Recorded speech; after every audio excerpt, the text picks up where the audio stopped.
ආයිබෝවන් sunrise India රූපවාහිනියේ නිවේදිකාව පර්යේෂණ ලිපිය ප්‍රවෘත්ති කියවන්නේ ෆාතිමා රෙනීත් නුරුඩින්. ප්‍රවෘත්ති කර්තෘ ජ්‍යෙෂ්ඨ දේශපාලන විශ්ලේෂක මාධ්‍යවේදීනිය එම්.එම්. නිලාම්දීන්.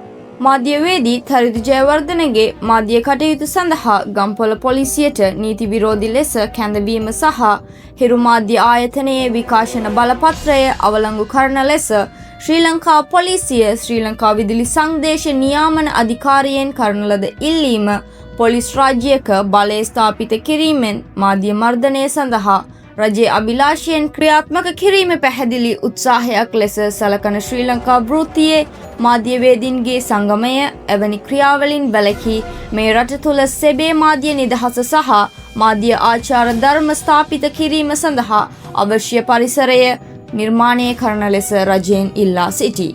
මාධ්‍යවේදී තරිඳු ජයවර්ධන ඔහුගේ මාධ්‍ය කටයුතු සඳහා ගම්පොළ පොලිසියට නීති විරෝධී ලෙස කැඳවීමෙන් භාෂණය සහ ප්‍රකාශනයේ නිදහස සහ මාධ්‍ය නිදහස මර්ධනය කිරීමට රජය දරන උත්සාහය ශ්‍රී ලංකා වෘත්තීය මාධ්‍යවේදීන්ගේ සංගමය දැඩි ලෙස හෙලා දකී.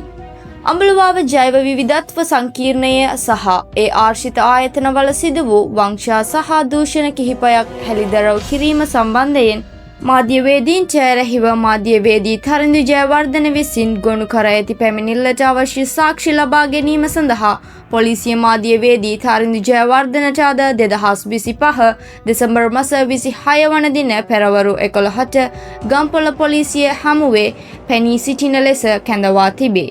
තවද හිරු මාධ්‍ය විසින් විකාශනය කරන ලද ප්‍රවෘත්ති වාර්තාවකින් කංසාවට ලීමිකට සම්බන්ධ පොලිස් නිලධාරියෙකු පහරදීම සහ ජාතික ජනබලවේග රජයට සම්බන්ධ පක්ෂයකට අයත් කංසා ගොවි පළක හිමිකාරීත්වය අතර සම්බන්ධයක් අනාවරණය වී තිබේ.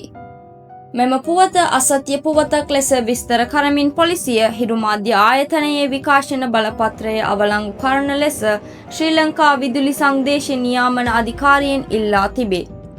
ඉහත අවස්ථා දෙකේදීම නීති විරෝධී මර්ධනයක් සිදු කිරීම අරමුණින් පොලිසිය මාධ්‍යවේදිය සහ මාධ්‍ය ආයතනයේ නිදහස් මාධ්‍ය කටයුතු වලට මැදිහත් වූ බව පෙනේ. මාධ්‍යවේදීන් හෝ මාධ්‍ය ආයතන විසින් අසත්‍ය පුවත් ප්‍රචාරය කරන්නේ නම් ක්‍රියාත්මක කළ හැකි පිළිගත් ක්‍රමවේද සහ නීතිමය කොන්දේසි තිබේ. එසේ තිබියදීන් රජයට පාලනය කළ නොහැකි මාධ්‍යවේදීන් සහ මාධ්‍ය ආයතන ඉලක්ක කර ගනිමින් රාජ්‍ය මර්ධනය ක්‍රියාත්මක කිරීමට පොලිසිය යොදාගෙන ඇත.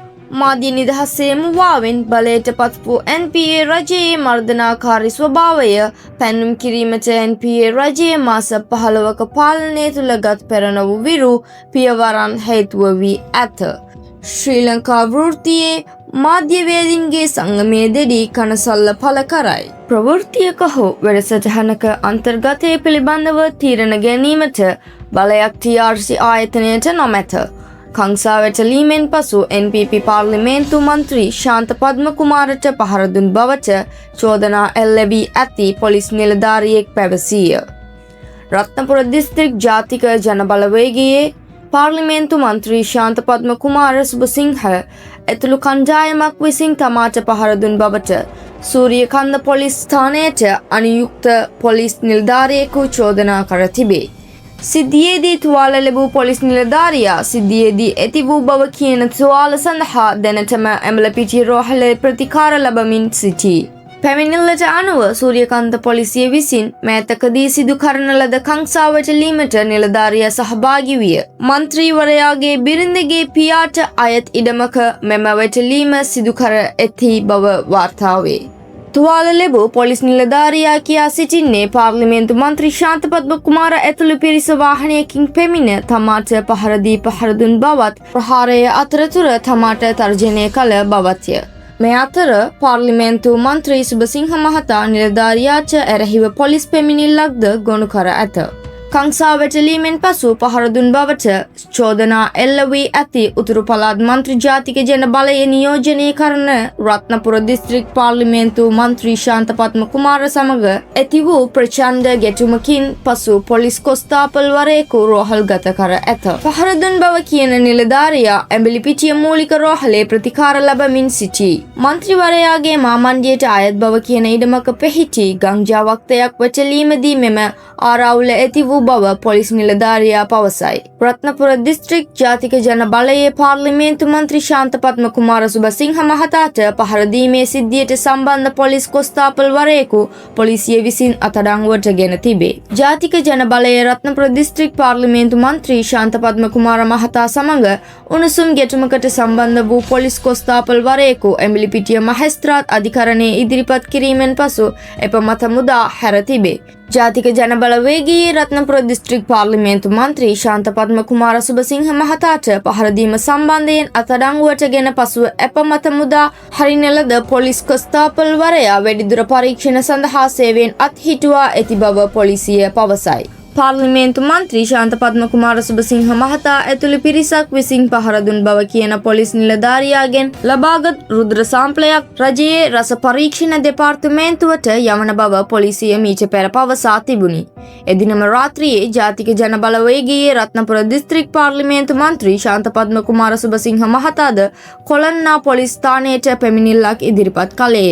ඉදිය වූ ස්ථානයේ සිට CCTV දර්ශන සහ අවට සිටි අයගෙන් සාක්ෂි ලබා ගැනීමෙන් මූලික පරීක්ෂණ දැනටමත් සිදු කර ඇත. කෙසේ වෙතත් පාර්ලිමේන්තු මන්ත්‍රී ශාන්තපත්ම කුමාර මහතා පැවසුවේ තමා එවැනි කිසිදු ප්‍රහාරයක් සිදු නොකළ බවයි. සිද්ධියට පසුබිම වන්නේ 16 වන දින සූරියකන්ද පොලිසිය විසින් ගංජා වත්තක සිදු කරන ලද වැටලීමක් සිද්ධියට හේතු වූ බව කියනු ලැබේ. අදාළ ගංජා වගාව මන්ත්‍රියාගේ බිරිඳගේ පියාට අයත් ඉඩමක සිදු කර ඇති අතර පහරකෑමට ලක් වූ පොලිස් සහායකයාද වැටලීමට සහභාගී විය. මේ අතර ශ්‍රී ලංකා පොලිසිය පෞද්ගලික රූපවාහිනී ජාලයට එරෙහිව විනය පියවරු ගැනීමට අපේක්ෂා කරයි. හිරු මාධ්‍ය ජාලයට එරෙහිව අවශ්‍ය පියවරු ගන්නා ලෙස විදුලි සංදේශ නියාමන කොමිසට ලිපියක් යවා ඇති බව ශ්‍රී ලංකා පොලිසිය පවසයි. ඒ අනුව විකාශන බලපත්‍ර ලබා දීම නිසි අධිකාරිය ලෙස TRC ආයතනයට සුදුසු ඉදිරි පියවර ගන්නා ලෙස ලිපිය හරහා ඉල්ලා ඇත. රජය සහ හිරු මාධ්‍ය ජාලය අතර පවතින මහජන මතභේදය මැදයේ තහවුරු නොකළ සහ අසත්‍ය ප්‍රවෘත්ති විකාශනය කරන බවට බලධාරීන් නැවතත් විකාශකයාට චෝදනා කර ඇත. හිරු මාධ්‍ය ආයතනයේ වැරදි තොරතුරු පිළිබඳ පොලිසියේ චෝදනා ප්‍රතික්ෂේප කර තිබේ. සත්‍යාපනය නොකළ සහ අසත්‍ය ප්‍රවෘත්ති නැවතත් විකාශනය කරන බවට එල්ලා වන චෝදනා හිරු TV ප්‍රතික්ෂේප කරන අතර එවැනි ප්‍රකාශ මහ ජනතාවගේ තොරතුරු දැනගැනීමේ අයිතිය සහ ප්‍රජාතන්ත්‍රවාදී මූලධර්මවලට හානි කරන බව පවසයි. ශ්‍රී ලංකා පොලිසිය විදුලි සංදේශ නියාමන කොමිසමට ලිපියක් යවමින් අසත්‍ය තොරතුරු ප්‍රචාරය කිරීම සම්බන්ධයෙන් හිරු TV ආයතනයට එරෙහිව පියවර ගන්නා ලෙස ඉල්ලා සිටීමෙන් පසුව මෙම ප්‍රතිචාරය ලැබී තිබේ. පොලිස් මාධ්‍ය අංශයට ප්‍රතිචාර දක්වමින් හිරු TV ආයතනයේ පැවසුවේ පොලිසිය චෝදනා කරන අපරාධ පිළිබඳ සාක්ෂි සටහන් කරගෙන තිබුණද නාලිකාව වාර්තාව ඉදිරිපත් කරන තෙක් මෙම තොරතුරු කිසිවත් ප්‍රසිද්ධ නොකළ බවයි. පොලිසිය එවැනි සාක්ෂි අධිකරණයට හෝ මාධ්‍යයට හෙළි කිරීමට අපොහොසත් වූයේ මන්දේ විකාශකයා ප්‍රශ්න කළේය. හිරු TV ආයතනයේ නියෝජ්‍ය ප්‍රවෘත්ති අධ්‍යක්ෂ තරංග ජයකෝඩි විසින් අත්සන් කරන ලද ලිපියේ පොලිසියේ ස්ථාවරයේ තේරුම් ගත නොහැකි බව විස්තර කර ඇති අතර නාලිකාව වගකීම් විරහිතව ක්‍රියා කර ඇති බවට කරන ප්‍රකාශ ප්‍රතික්ෂේප කර ඇත.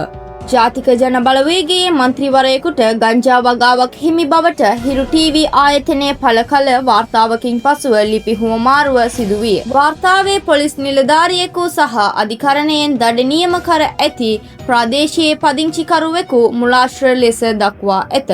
ස්තුතියි. තවත් වීඩියෝවකින් නැවත හමුවෙමු. ආයුබෝවන්.